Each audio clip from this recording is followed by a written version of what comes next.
Hello everybody and welcome back. Good to talk to all of you again today. And today we are looking at a replay sent in by Scarecrow443.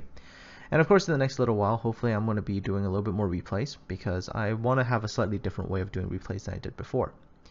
So let's talk about the ship that Scarecrow is playing. Scarecrow is playing a Mainz, which is a tier 8 German cruiser. The ship has quite good DPM, and because it is a German ship, has pretty good HE penetration. Now, of course, as typical of a lot of German ships, your initial early stages of the game generally tends to be played in a relatively more backline position. So, for example, let's say you're going to the northern flank, which is what Scarecrow is doing. You can also go to the southern flank. It's really your choice. But let's assume that you typically go to a northern flank. You generally want to be, let's say if your battleships were here, you want to be usually behind them. You don't want to be in front of your battleships, taking fire from enemy ships. Of course, in some battle conditions that can change. So in this battle, you'll see something different plays out. Enemy Farragut makes a huge mistake, of course, which is that in a 2CV game, this Farragut, without what looks like any real support, I mean, don't see any other ships in this area, is basically solo charging this cap. And that's not a good play, because what's happening right now is that the CVs are going to be attacking this Farragut, and of course Scarecrow is going to get shots in on this Farragut as well with his mines. And also, this Farragut has given his position away to the two enemy destroyers that are on, in this case, Scarecrow's team. Of course, to him, it'll be on the opposing team. So that gives the destroyers on Scarecrow's team a bit of an advantage as well in terms of knowing where things are.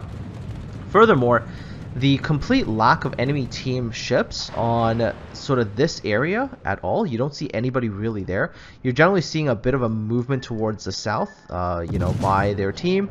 So this generally is going to open up a bit of a push for Scarecrow, basically allowing him to push this way. Now, of course, the Farragut is in trouble, again, continuously getting spotted, and eventually will probably get either killed off by CV, or will get chased down by the two destroyers and killed off. So, because there is nothing over here to stop Scarecrow, this becomes a pretty solid decision just to be able to push straight in to the sea cap and then try to push through this area. The major threats, battleship-wise, to Scarecrow is the Colorado, that's basically right in front of him, the Bismarck that's to the south, and of course the Gascon to the south as well. These ships all pack guns that can overmatch Scarecrow's Mainz's armor. Okay, that sounded a bit weird. The Mainz's armor, there we go. we'll just do that. Of course, there are also battleships on the opposing team that Scarecrow can angle against. So things like, for example, in New Mexico, things like the Ismail, those are ships that a Mainz can angle against and stay relatively safe. Of course, here you can see that Scarecrow is engaging the Colorado with the very, very good DPM. Colorado retaliates with high explosive. Again, this is most likely the Colorado's lack of understanding about what his guns can actually do. A Colorado can hit a Mainz and overmatch the armor with arm piercing, and it'll hurt a lot more than shooting an HE salvo. Of course, here we go again. Colorado just eating damage here. Very, very good rate of fire from a Mainz. Oh, okay. Suddenly something else has taken Scarecrow's attention, which is the Ochakov. Probably a good idea to engage this Ochakov because right now the Colorado is, as you can tell, right behind this relatively high island right over there. Oop, that just true. And there's no real easy shots over the island as Scarecrow is relatively close. So it is good to engage this Ochakov first. Of course, waiting for this moment where the Ochakov shows broadside. And that is not going to go well for an Ochakov. There we go, double Citadel, dead. Okay, so as a Colorado, if the Colorado was paying attention to the map, his best situation right now was probably to turn away and start kiting south. Instead, what he does is, you'll see him, he basically doesn't really pay much attention. He just keeps coming forward this way. Now, if he keeps doing that, what's going to happen is Scarecrow's going to be able to turn this way and get torpedoes off, or turn this way and get torpedoes off. Either way, if he can get torpedoes off on this Colorado, it's probably not going to end well for the Colorado. There we go. Both sets of torpedoes are out. Okay, so as you can tell, Scarecrow's also turning the other way, just in case he screws up, he can turn that way and also get his torpedoes off on the other side. So we'll see what this Colorado. I think this Colorado's in trouble here, though, from what I can tell. The torpedoes are perfectly on course. Yep, as you can see, perfectly on course there. There we go. Multiple torpedo hits. Colorado is dead. Okay. So with a Colorado dead, Scarecrow now can just basically do a couple things, which is either come this way and kill the CV, assuming the CV is still there, not paying any attention, or basically start moving down and start getting shots in on these enemy ships that are, you know, in this direction. So it looks like, as Scarecrow moves out here, that we can see by the launched torpedo bomber here that the CV is still like right there. The CV hasn't gone anywhere. So the best thing for him to do right now is come over here and take out one of the CVs. All the while he's doing this movement, he can shoot across that way towards things like the Bismarck and whatever else really comes up, you know, into his range that he can shoot at. Ranger's gonna come in here. Okay, so this is fine. Turn into the torpedo bombers. And that Ranger actually ate a lot of damage for doing this. Yeah, that was not very smart. One thing that Scarecrow, I think, could have done just a tiny bit better might have been to hold down the free camera key, keeping his guns in the direction of the Bismarck while, you know, kind of maneuvering to deal with the Ranger. But, I mean, it's not a major thing. It's just like a very, very small little thing. Okay. Ranger tries again, this time with rocket planes. Okay. Basically, this Ranger needed to be out of here a long time ago. So the Ranger, as a CV player, and this is just as a CV player thing, if you're starting to see that your one ship went in here, which was the destroyer, he gets wrecked, you know, your Ochakov dies like right there. As a CV player, you need to know that there was nothing in this northern quadrant at all. So a long time ago, the CV should have already been heading south, because carriers, yeah, if you get caught in close distances, like this Ranger is about to get caught, you're not going to have a good day at all. And so, yep. And of course, at this really close distance as well, one of the other things as well is that when you do launch planes, you actually require a bit of distance away before you actually get good control over them. So things like this dive bomber that's coming up right now actually need to fly past Scarecrow before they can turn around and bomb him. So yeah, this Ranger, really, really bad problems here. Again, if Scarecrow had just kept his guns on the Ranger's direction, could have kept shooting at him, because he could have just prevented his turrets from turning, kept shooting while he was maneuvering his ship. Really, all you have to do is just hold down your right mouse button as you are basically continuing to shoot. But it's okay. I mean, he does get off the torpedoes and he gets the kill. Alright. Taking a look at the map now, he's very, very far away from the enemy team, so he's over here. So he's obviously going to have to try to move towards the enemy team here. As he's moving in this direction, he's probably going to try to get shots over at whatever is over here. Right now, of course, the priority target will be something like the Shiratsuyu to get good shots on him. Although Shiratsuyu is a bit far, so of course Mainz at this distance does have a little bit of a long shell travel time, because light cruiser guns at longer distances do have pretty long shell travel times. So might have actually been smarter not to shoot at this kind of a distance. If you weren't super 100% confident, you know, one of the things to do is maintain concealment, because concealment is 13.4, and you can maintain concealment, get a little bit closer before opening up. That could have been a pretty good idea as well. But it's okay. I mean, if you feel confident in getting those shots, go for it. There's no real issues. Again, right now what you need to be doing is also paying attention to what's the threat on the enemy team. Things like an Ismail, that's not a threat. Things like the New Mexico, not really a threat. Those two ships with 356mm guns really aren't going to be able to hurt a Mainz if it angles correctly. Gascon, though, that's a bit of a worry. You have to pay attention to where that Gascon is, because if that Gascon is, you know, in a very, very good position, that can really hurt you with guns that can actually go through your armor very, very easily. Shiratsuyu again, 11 kilometers. This is usually a lot easier to shoot.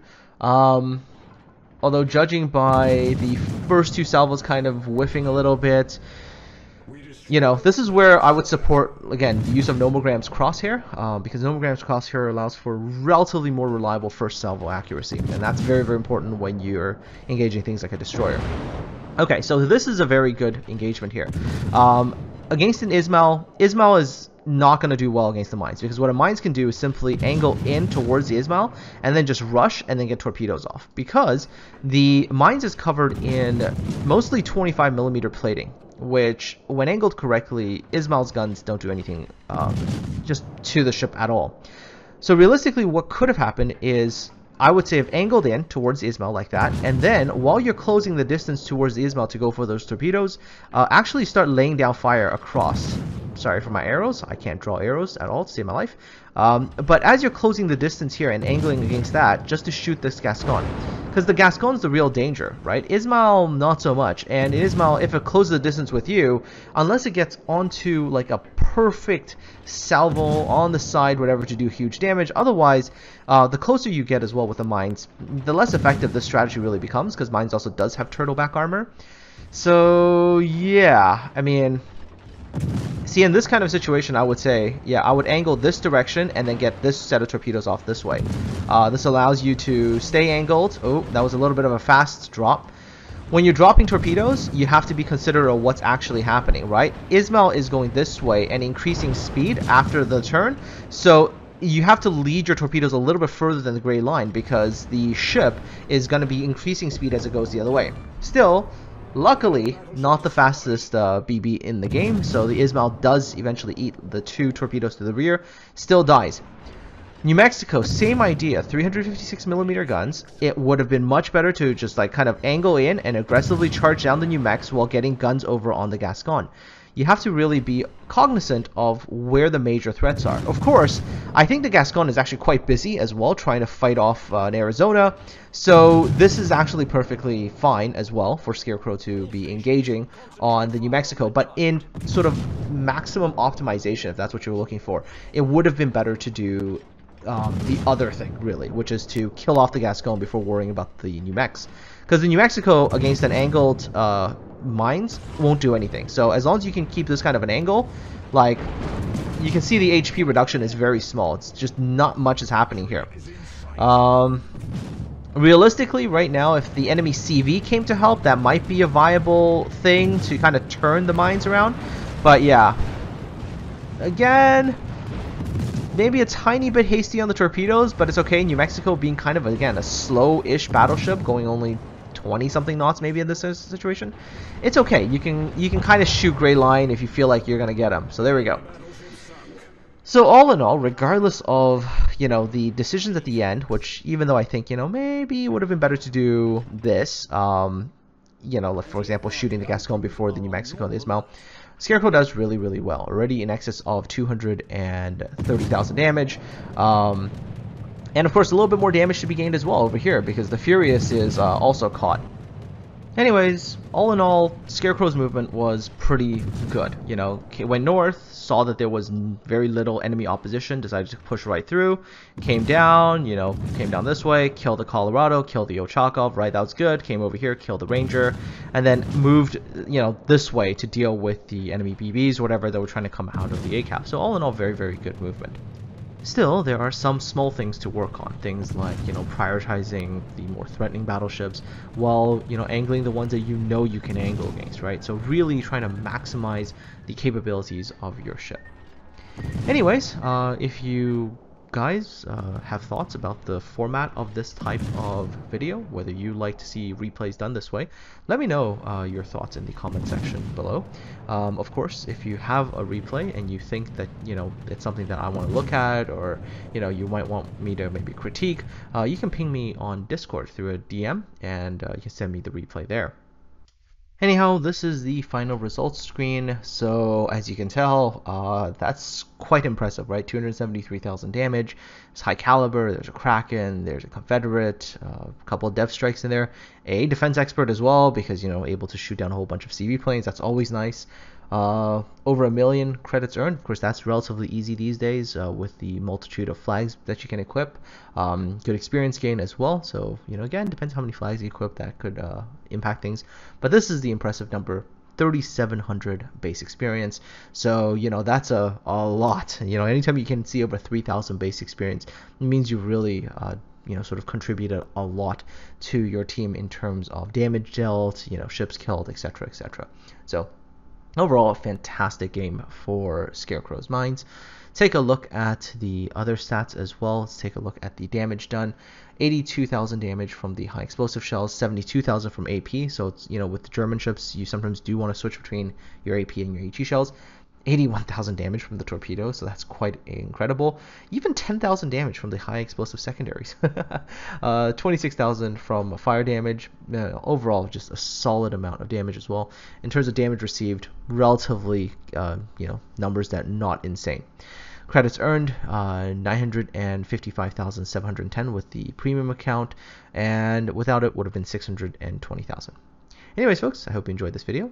Take care, have yourselves a good one, be safe out there, and I'll talk to all of you again next time.